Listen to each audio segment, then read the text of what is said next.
नमस्कार दोस्तों, आप सभी का एक बार फिर से स्वागत है हमारे चैनल जतिन लाइफ स्टाइल में। आज मैं आपको सावन के सोमवार की एक गरीब पति पत्नी की बहुत ही सुंदर कहानी सुनाने जा रही हूँ। अगर आपको ये कहानी पसंद आई हो तो कमेंट बॉक्स में हर हर महादेव जरूर लिखिए। किसी गांव में एक पति पत्नी रहते थे। पति का नाम बिरजू था तथा पत्नी का नाम शोभा था। बिरजू बहुत ही धार्मिक पर्वतिका था। वह भगवान शिव का भक्त था और रोज भगवान शिव की पूजा किया करता था। लेकिन शोभा बिल्कुल भी पूजा पाठ नहीं करती थी। उसे भगवान पर बिल्कुल भी विश्वास नहीं था। वह भगवान को बिल्कुल भी नहीं मानती थी और शोभा बिरजू को भी पूजा पाठ करने के लिए मना करती थी।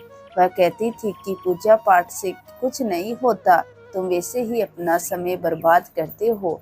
बिरजू उसकी बातें सुनकर बहुत ही दुखी होता और वह भगवान शिव से प्रार्थना करता, हे भगवान, मेरी पत्नी को अज्ञानी है, उसे माफ करना।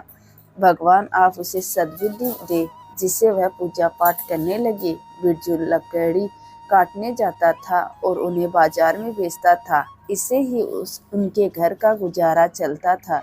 बिरजू जब घर लकड़ी काट के लाता तो शोभा चुपचाप उसमें से एक लकड़ी निकाल लेती थी। यह उसके रोज का काम था। जब शोभा की लकड़ियाँ बहुत सारी हो गई तो वह उन्हें बेचने बाजार जाने लगी। रास्ते में उसे एक शिव मंदिर मिला। उस मंदिर में भक्तों की बहुत भीड़ थी। शोभा ने भी भीड़ देखी तो किसी ने पूछा, यहाँ इतनी भीड़ क्यों है?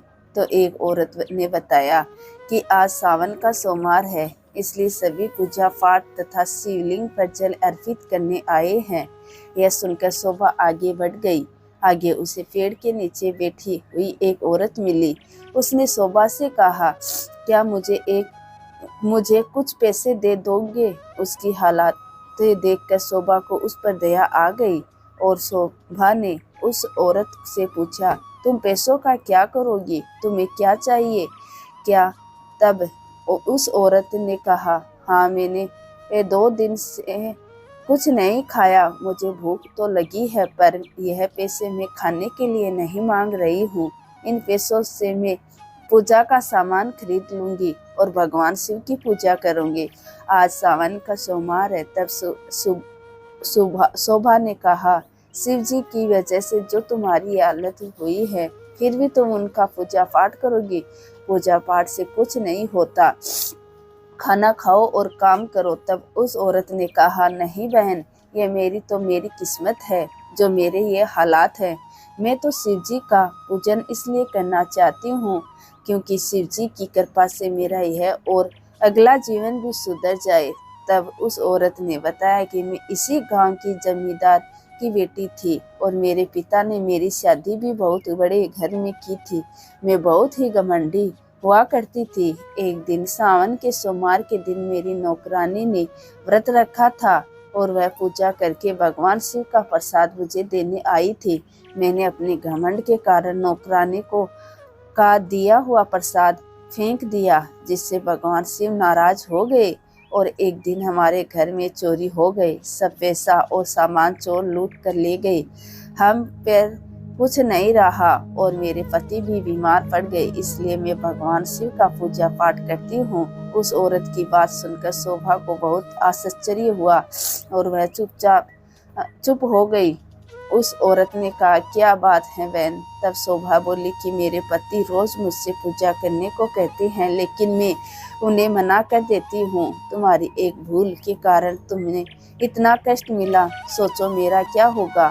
शोभा उसे पैसे देकर अपने घर का आ जाती है और पूजा की थाली लेकर शिव मंदिर जाती है।